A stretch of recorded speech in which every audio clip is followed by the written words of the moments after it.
সবাই কেমন আছো? Welcome to WB Bengal education YouTube channel. তো আমি তোমার জন্য আজকে নিয়ে এসেছি যে সামনে যে ডাব্লিউবিসিএস, ক্লার্কশিপ, মিসলেনিয়াস, তো আমাদের এসএসসি এমটিএস চলছে, তার ডেট দিয়েছে পরীক্ষা কবে হবে, অ্যাপ্লিকেশন চলছে। এসএসসি সিজিএল তো এক্সাম স্টার্ট হয়ে গেছে, এসএসসি সিজিএল রয়েছে, অর্থাৎ একদম পরীক্ষার মরশুম। তো তার জন্য আমি কি করব, তো তোমাদের জন্য একটা দুর্দান্ত প্র্যাকটিসের একটা মক টেস্ট আমি নেওয়া শুরু করেছি। এটা একদম পিএসসি স্পেশাল, যদি পিএসসি স্পেশাল নাম দেওয়া হয়েছে, তো ওরা যে যে প্রিপারেশন নাও না কেন এখানে মক টেস্ট দিতে পারো। এটা হচ্ছে জিকের একটা ভালো সেট আজকে রেডি করেছি।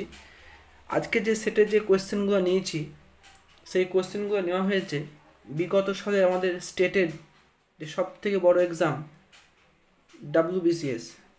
এই ডাব্লিউবিসিএস পরীক্ষার যত প্রিভিয়াস ইয়ার প্রশ্ন রয়েছে, বিগত বছরের এক্সাম এসছে, সেখান থেকে বাছাই করা কিছু কিছু প্রশ্ন নিয়ে আজকে কিন্তু আমরা শুরু করেছি মক টেস্ট। তো প্রত্যেকেই বলবো ক্লাসটা প্রথমে লাইক করে দিও, অবশ্যই বন্ধু বান্ধব শেয়ার করে দিও, আর যারা চ্যানেলে নতুন আছো তো অবশ্যই চ্যানেলটাকে সাবস্ক্রাইব করে নিও। তো চলো শুরু করছি আজকের প্রথম সেটের দিকে। স্টার্ট।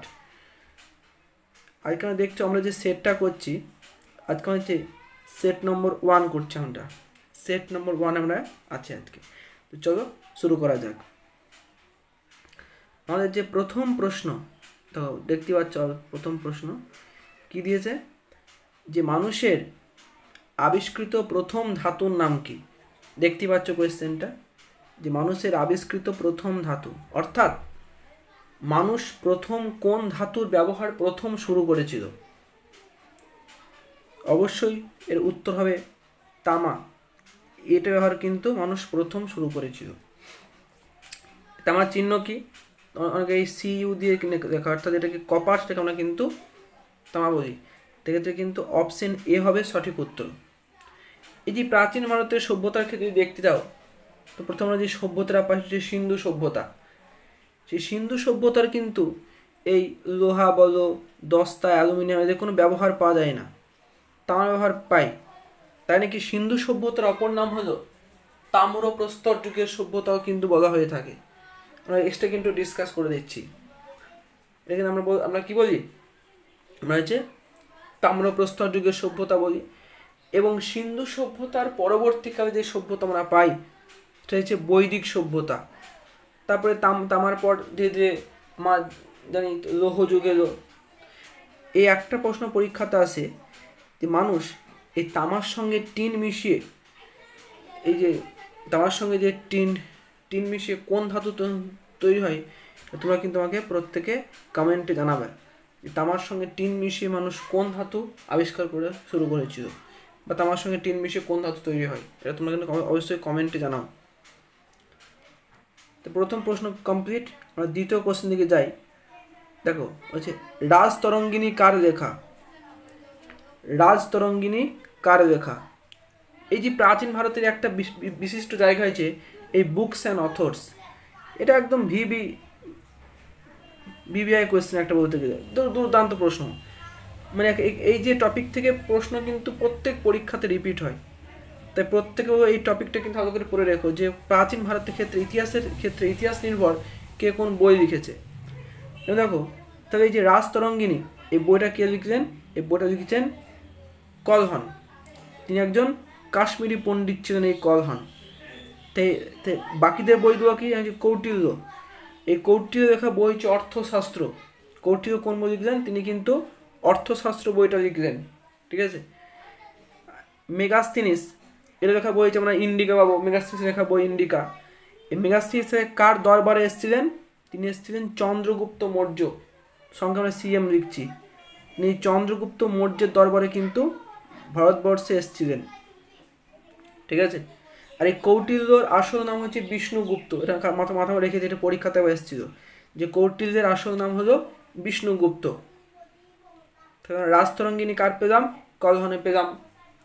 কৌটিল্য লেখা বই পেলাম অর্থশাস্ত্র। মেগাস্থিনিসের লেখা বই আমরা কি পেলাম? ইন্ডিকা। তো একটা গুরুত্ব হয়েছে, যেমন হচ্ছে হর্ষচরী। এই যে বাণভট্টের লেখা বই, তো হচ্ছে কাদম্বরী নাটক, এটা লিখেছিলেন বাণভট্ট। কিন্তু কিন্তু যদি বলে বিক্রমাঙ্ক দেবচরিত, কার লেখা? এটা হচ্ছে বিলহনের লেখা বই। বিক্রমাঙ্ক দেবচরিত এটা লিখলেন কে? বিলহনে লিখলেন। তো আমরা কিন্তু ওভারঅল আলোচনা করে নিলাম। এবার যাচ্ছি নেক্সট কোয়েশ্চেনে। বলছি কে অমিত্রাঘাত নামে পরিচিত ছিলেন? এটা হচ্ছে প্রাচীন ভারতের একটা উপাধি, এটা বিশাল একটা ইম্পর্টেন্ট জায়গা। অমিত্রাঘাত নামে কে পরিচিত? তো অবশ্যই আমরা উত্তরটা করব, তাহলে দেখিনি। এই যে বিম্বিসার, এই বিম্বিসার উপাধি কি? বিম্বিসারকে আমরা বলবো শ্রেণিক বলবো। বিম্বিসারকে আমরা কি বলবো? শ্রেণিক। বিম্বিসারকে বিম্বিসার বলছে শ্রেণিক। অশোক, অশোককে আমরা কি বলবো? যে জায়গা নাই যদিও, তিনি হচ্ছেন দেবনাম প্রিয় প্রিয়দর্শী, তখন অশোক বলবো।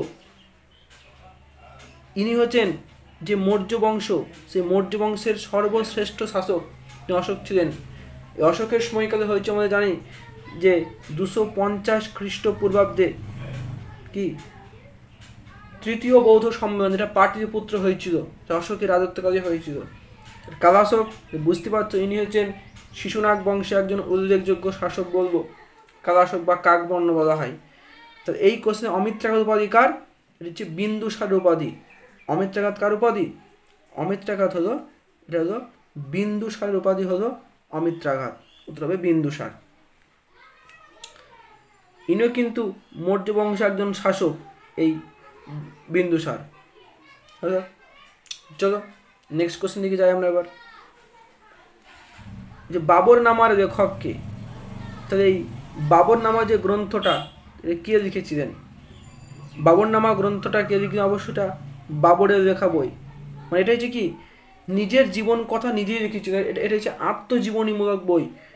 এটাকে ইংলিশে আমরা কী বলবো? ইংলিশে আমরা বলি অটোবায়োগ্রাফি বই বলে থাকি, অটোবায়োগ্রাফি। তো তুজু কি বাবরি, বাবরনামা, সে বাবর নিজে লিখেছিল। এই যে আমি যদি আবুল ফজলের কথা ধরি, তা আবুল ফজল লেখা বই কী হবে? আবুল ফজলের লেখা আমরা বই পাবো আমরা এখানে আইনি আকবরী, আকবরনামা, এইগুলো পাবো। হুমায়ুন, এই হুমায়ুন নামক একটা গ্রন্থ রয়েছে, এটা এটা কিন্তু হুমায়ুনের লেখা নয়, এটা লিখেছিলেন ওই বাবরের মেয়ে, বাবরের কন্যা গুলবদন বেগম। তিনি এই ফার্সি ভাষায় এই হুমায়ুন নামা কিন্তু গ্রন্থটা লিখেছিলেন, এটা খেয়াল রেখো। আমরা কিন্তু একটা কোয়েশ্চেন করতে এসে অনেক কিন্তু ডিটেলস আমরা কিন্তু আশেপাশের প্রশ্ন কিন্তু করে নিলাম, ঠিক আছে।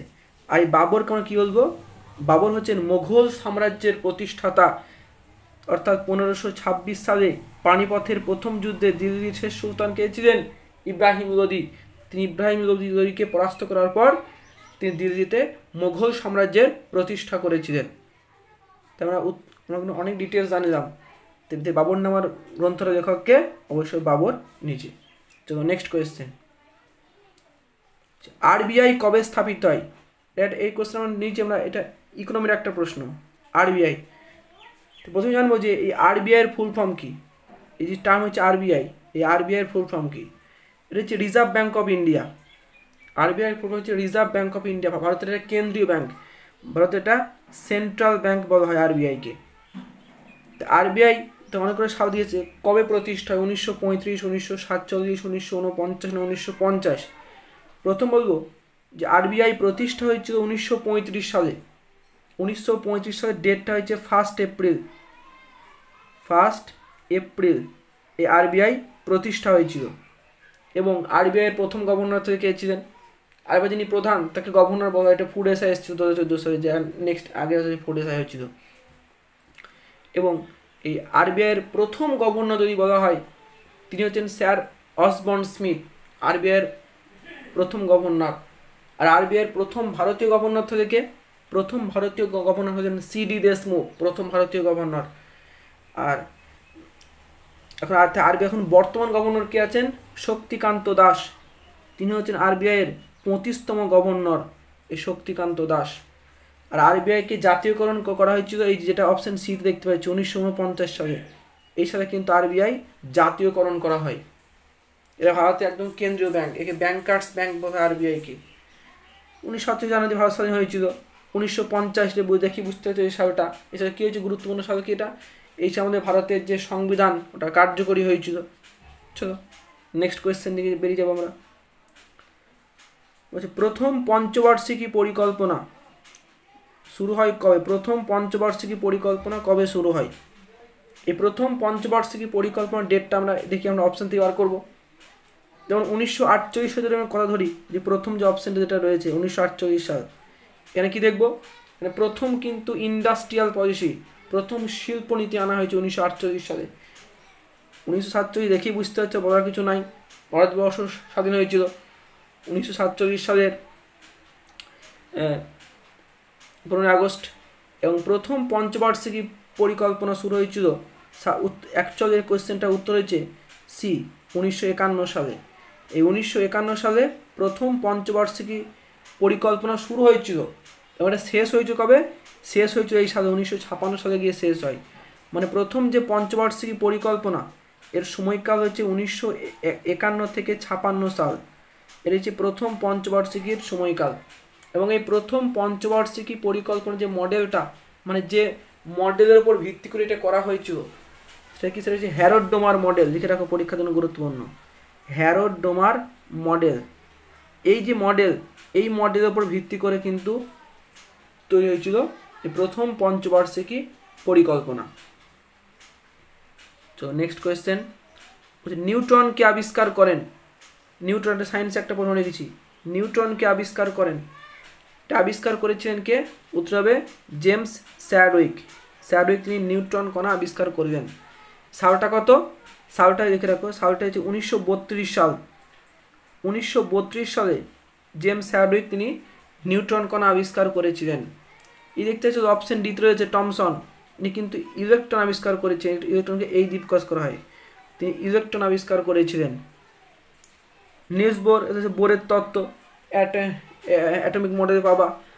রাদারফোর্ড, এর বিখ্যাত একজন নাম রয়েছে, রাদারফোর্ড মডেল রয়েছে। এই যে নিউটন কণা, এই পরমাণুর মেনলি প্রধানত তিনটে কণিকা পাওয়া যায়। একটা পরমাণুর মধ্যে প্রধানত তিনটে কণিকা পাওয়া যায়। তার মধ্যে একটা হচ্ছে একটাকে আমরা প্রোটন বলছি, একটাকে বলছি ইলেকট্রন, আর একটাকে বলছি নিউট্রন। এর মধ্যে প্রোটনটা হচ্ছে প্লাস, আর ইলেকট্রনটা হচ্ছে মাইনাস। মানে হচ্ছে পজিটিভ আধান হচ্ছে প্রোটন, আর ঋণাত্মক মানে নেগেটিভ আধান হচ্ছে ইলেকট্রন। এই নিউট্রন একে জিরো লেখা হয়, এর কোনো আধানই নাই, মানে হচ্ছে নিস্তরিত কণা। এ না হতে পারছে প্লাস, না হতে পারছে মাইনাস। এখানে কি বলবো? এখানে বলবো আমরা নিস্তরিত কণা বলবো। এই প্রোটন হচ্ছে গোল্ডস্টাইন আবিষ্কার করেছিলেন। ইলেকট্রনটা আবিষ্কার করেন দেখা আছে টমসন, তিনি আবিষ্কার করেন ইলেকট্রন। আর নিউট্রন আবিষ্কার করেছিলেন বিজ্ঞানী জেমস স্যাডউইক, অর্থাৎ অপশন এ হলো সঠিক উত্তর। তো নেক্সট কোয়েশ্চেন দিকে যাবো আমরা। স্কারভি রোগ কোন ভিটামিনের অভাবে হয়? এটা বিখ্যাত একটা চ্যাপ্টার জীবন বিজ্ঞানে, কোন ভিটামিনের অভাবে কোন রোগ হয়, এ প্রত্যেক পরীক্ষাতে আসে। স্কারভি রোগ, এটা উত্তর হচ্ছে ভিটামিন সি। ভিটামিন সি এর অভাবে হয় স্কারভি রোগ। এই ভিটামিন সি সম্পর্কে ডিটেলস আনবো। এই যে ভিটামিন সি, এর রাসায়নিক নাম হলো অ্যাসকর্বিক অ্যাসিড। অ্যাসকর্বিক অ্যাসিড হলো ভিটামিন সি এর রাসায়নিক নাম। ভিটামিন সি হবে কিন্তু স্কারভি রোগ হয়, মানে টক জাতীয় ফলে ভিটামিন সি পাওয়া যায়। ভিটামিন এ আমরা কি বলবো? রেটিনল, মানে রাতকানা রোগ, বা যেটা বলা হয় নাইট ব্লাইন্ডনেস বলা হয়। জেরপ্থ্যালামিয়া, ফিনোটার্মা, মানে ত্বকটা খসখসে হয়ে যায়, এটা ভিটামিন এর অভাব হয়। ভিটামিন ডি, যারা দেখানো বলছি আমরা, এই দুটো পার্ট আছে, ভিটামিন D1 D2। এই ভিটামিন ডির অভাবে কোন রোগ হয়? ভিটামিন ডির অভাবে হয় রিকেট রোগ, শিশুদের রিকেট রোগ হচ্ছে। তাহলে অপশন এ হচ্ছে সঠিক উত্তর। এবার আমরা তোমাদের প্রত্যেকে জানাও যে ভিটামিন এই যে বি, এই বি এর অভাবে আমরা কোন রোগ হয়? এটা ভিটামিন বি, মানে বি কমপ্লেক্স বলা হয়। তো ভিটামিন বি এর অভাবে কোন রোগ হয়? এটা আমাদের প্রত্যেকে কমেন্টে উত্তর জানাও। নেক্সট কোয়েশ্চেন, ভারতের সংবিধান কার্যকর হয়, একটু আগে আমরা বলে দিলাম ডেটটা। ভারতের সংবিধান কার্যকরী হয় কত সালে? ভারতের সংবিধান কার্যকরী হয়েছিল 1950 সালের 26 জানুয়ারি সংবিধান কার্যকরী হয়। কিন্তু যদি বলা হয় সংবিধান গৃহীত হয় কবে? সংবিধানকে গ্রহণ করা হয়েছিল কিন্তু এই ডেটটায় সংবিধান গ্রহণ করা হয় এই 26 নভেম্বর 1949 সাল। এই ডেটে সংবিধান কিন্তু গৃহীত হয়েছিল। তাই 26 নভেম্বর দিনটাকে আমরা কি বলবো? এই দিনটাকে আমরা বলি কনস্টিটিউশন ডে মানে সংবিধান দিবস বলি। সংবিধান দিবস তাহলে কোন দিন পালিত হয়? সংবিধান দিবস পালিত হয় এই 26শে নভেম্বর, দিনটা হচ্ছে সংবিধান দিবস। আর 29শে আগস্ট এদিন খসড়া কমিটি তৈরি হয়েছিল। আরেকটা ডেট হচ্ছে 29শে আগস্ট। কি 29শে আগস্ট হচ্ছে আমাদের হকির জাদুকর, হকি লেজেন্ড মেজর ধ্যানচাঁদের জন্মবার্ষিকী। তাই 29শে আগস্ট দিনটা হচ্ছে জাতীয় ক্রীড়া দিবস, ন্যাশনাল স্পোর্টস ডে, হচ্ছে 29শে আগস্ট। একদম ডিটেলস জেনে নিলাম। তো নেক্সট কোয়েশ্চেন, তাই 9 দাগের উত্তর জন্য অপশন এটা হচ্ছে সঠিক উত্তর। তো নেক্সট কোয়েশ্চেন, কোয়েশ্চেন নম্বর 10 কী বলা আছে যে ইউপিএসসি চেয়ারম্যানকে কে নিয়োগ করেন? আগে প্রথমেই জানবো যে ইউপিএসসির ফুল ফর্ম কি। ইউপিএসসি ফুল ফর্ম হলো ইউনিয়ন পাবলিক সার্ভিস কমিশন। যেমন আমাদের আছে পিএসসি। পিএসসি মানে কি আমরা জানি যে পাবলিক সার্ভিস কমিশন, মানে প্রত্যেকটা রাজ্যে কিন্তু পিএসসি থাকে, স্টেট পিএসসি বলা হয়।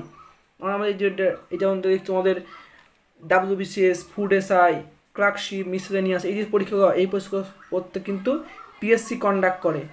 আর এই যে আমাদের আইসিএস, ইন্ডিয়ান সিভিল সার্ভিস, এটা কিন্তু ইউপিএসসি কন্ডাক্ট করে। ঠিক আছে, তো ইউপিএসসি চেয়ারম্যানকে কে নিয়োগ করছেন?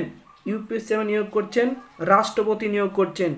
ইউপিএসসি চেয়ারম্যানকে নিয়োগ করেন রাষ্ট্রপতি। তাহলে বলতো যে পিএসসির যারা চেয়ারম্যান থাকে, state PSC, state public service commission, তাই তার চেয়ারম্যানকে কে নিয়োগ করেন? উত্তর হবে রাজ্যপাল।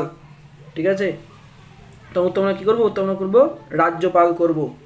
স্পিকার, তিনি লোকসভায় যিনি সভাপতিত্ব করেন, এই কোনো বিল অর্থ বিল কিনা সেই বিষয়ে কিন্তু সিদ্ধান্ত কে নেন? চূড়ান্ত সিদ্ধান্ত নেন এই লোকসভার স্পিকার। যেটা অর্থ বিল, এটা হচ্ছে আর্টিকেল নম্বর 110 রয়েছে। এই অর্থ বিল রয়েছে মানি বিল। ডেফিনেশন অফ মানি বিল বা অর্থ বিলের সংজ্ঞা রয়েছে আর্টিকেল নম্বর 110-এ। আর রাজ্যের শাসনতান্ত্রিক ক্ষমতা রাজ্যপালের হাতে। তাহলে ইউপিএসসি যখন ইউপিএসসি চেয়ারম্যান নিয়ে কথা বলছি, তো ইউপিএসসি এখন বর্তমান চেয়ারম্যান কে রয়েছেন? মনোজ সোনি। ঠিক আছে, তাহলে ইউপিএসসি চেয়ারম্যানকে কে নিয়োগ করছেন? নিয়োগ করছেন রাষ্ট্রপতি নিয়োগ করছেন। তো এবার আমাকে তোমরা কমেন্টে জানাও যে এই ইউপিএসসি যারা চেয়ারম্যান থাকে তাদের কার্যকালের মেয়াদ কত বছর হয়? যেমন পিএসসির ক্ষেত্রে মেয়াদ হয় 6-62, মানে 6 বছর টার্ম বা তার বয়সে 62 বছর পর্যন্ত, যেটা আগে আছে সেইটা। এবার আমাকে জানাও যে ইউপিএসসি যারা চেয়ারম্যান থাকে তাদের কার্যকালের মেয়াদ কত দিনের হয়, জানাও। নেক্সট কোয়েশ্চেন, এবার আমরা যেটা শুরু করছি কারেন্ট অ্যাফেয়ার্স সিএ, বাছাই করা সিএ থেকে আমরা বেছে বেছে নিয়ে এসেছি। উড়িষ্যার এখন বর্তমান মুখ্যমন্ত্রী কে আছেন? উড়িষ্যার বর্তমান মুখ্যমন্ত্রী এখন রয়েছেন মোহন চরণ মাঝি। তিনি হচ্ছেন উড়িষ্যার বর্তমান মুখ্যমন্ত্রী। আর উড়িষ্যার বর্তমান রাজ্যপাল আছেন রঘুবর দাস। তিনি হচ্ছেন উড়িষ্যার বর্তমান রাজ্যপাল। জগদীপ ধনকর দেখতে পাচ্ছ, তিনি হচ্ছেন একসময় পশ্চিমবঙ্গের রাজ্যপাল ছিলেন, এখন তিনি ভারতের হয়েছেন উপরাষ্ট্রপতি। শক্তিকান্ত দাস, তিনি একটু আগেই বললাম, তিনি এখন বর্তমানে রিজার্ভ ব্যাংকের গভর্নর আছেন। নবীন পটনায়ক, তিনি উড়িষ্যার প্রাক্তন মুখ্যমন্ত্রী, আগে ছিলেন উড়িষ্যাতে। এবং উড়িষ্যাতে এই যে মোহন চরণ মাঝি এসছে, তিনি বিজেপি সরকার থেকে এসছেন। এবং উড়িষ্যায় প্রথমবার এই বিজেপি সরকার কিন্তু ক্ষমতায় এলো উড়িষ্যাতে। তো উড়িষ্যার রাজধানী কী হবে? উড়িষ্যার রাজধানী হচ্ছে ভুবনেশ্বর, হলো উড়িষ্যার রাজধানী। এবং উড়িষ্যায় দুটো ন্যাশনাল পার্ক পাওয়া যায়। উড়িষ্যার দুটো জাতীয় উদ্যান রয়েছে, একটা হচ্ছে শিমলিপাল, একটা হচ্ছে ভিতরকণিকা। ভিতরকণিকা জাতীয় উদ্যান এবং শিমলিপাল জাতীয় উদ্যান, দুটোই রয়েছে উড়িষ্যাতে। আর উড়িষ্যাতে একটা হ্রদ রয়েছে, নাম কি? চিল্কা হ্রদ। রয়েছে ভারতের মধ্যে বৃহত্তম উপহ্রদ উড়িষ্যার চিল্কা লেক। নেক্সট কোয়েশ্চেন চলো। তো এটার জন্য আমরা উত্তর কী করবো? উত্তর করবো আমরা মোহন চরণ মাঝি, যিনি উড়িষ্যার বর্তমান মুখ্যমন্ত্রী। নেক্সট, ছোট করে নিই, দেখতে পাচ্ছ কোশ্চেনে কি আছে যে 2024-এর মানে এবারের যে লোকসভা নির্বাচন হয়ে গেল, সে কততম লোকসভা নির্বাচন ছিল? এবারের লোকসভা নির্বাচন ছিল বলো প্রত্যেকে? এটা ছিল 18তম লোকসভা নির্বাচন বা 18তম লোকসভা নির্বাচন। লোকসভাটা আমাদের যে কেন্দ্রীয় যে আইনসভা, তো লোকসভা কোন কক্ষের মধ্যে পড়ে বলো? উচ্চকক্ষ না নিম্নকক্ষ? তো লোকসভা হচ্ছে কিন্তু একটা লোয়ার হাউস, মানে এটা হচ্ছে নিম্নকক্ষের মধ্যে পড়ে। এবং লোকসভার সদস্য হতে গেলে তাকে মিনিমাম বয়স হতে হবে 25 বছর, ঠিক আছে। আর লোকসভার প্রত্যেকের টার্ম হবে 5 বছর করে। যেটা স্পিকারের ক্ষেত্রেও সেম কথা হয়। আজই বলছো যে আপার হাউস কি, তখন উত্তর করতাম রাজ্যসভা। রাজ্যসভার টার্ম কত? রাজ্যসভার সদস্য হতে গেলে তাকে মিনিমাম বয়স হতে হবে 30 বছর, আর টার্ম হচ্ছে 6 বছর, মানে মেয়াদ হলো 6 বছরের মেয়াদ, ঠিক আছে। তো এই ক্ষেত্রে উত্তরটা 12-র জন্য উত্তরটা আমরা করবো অপশন এ।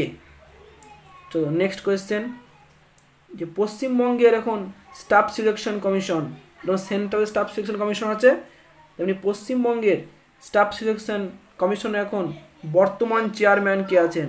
বর্তমান চেয়ারম্যান রয়েছেন আমাদের বিবেক সহায়। পশ্চিমবঙ্গ স্টাফ সিলেকশন কমিশন এখন বর্তমান চেয়ারম্যান। এই যে অপশন ইতে যেটা দেখতে পাচ্ছ রাকেশ রঞ্জন, ইনি হচ্ছেন এসএসসি, মানে এটা হচ্ছে সেন্ট্রাল এসএসসি রয়েছে স্টাফ সিলেকশন কমিশন, তার চেয়ারম্যান রয়েছেন রাকেশ রঞ্জন। মমতা ব্যানার্জি জানো এটা প্রত্যেকে আমাদের পশ্চিমবঙ্গের মুখ্যমন্ত্রী। সৌরভ গাঙ্গুলি একসময় তিনি বিসিসিআইয়ের প্রেসিডেন্ট ছিলেন, মানে ফর্মাল প্রেসিডেন্ট। চলো নেক্সট কোয়েশ্চেন, বলছি ভারতের নতুন বিদেশ সচিব কে হলেন? অনেকেই কিন্তু ভাবছো যে উত্তরটা কী হবে স্যার, উত্তরটা অনেকেই কিন্তু ওই যে এস জয়শঙ্করের নাম খুঁজছো যে কোথায় আছে, কিন্তু হবে না, তিনি বিদেশ মন্ত্রী।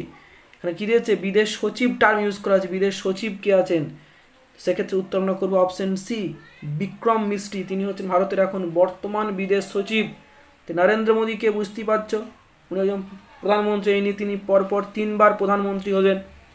রাহুল গান্ধীকে, তিনি এখন বর্তমান আমাদের কেন্দ্রের বিরোধী দলনেতা রয়েছেন, অপোজিশন পার্টি থেকে রয়েছেন। আর নির্মলা সীতারামন, তিনি এখন বর্তমানে তিনি রয়েছেন একজন অর্থমন্ত্রী পদে রয়েছেন।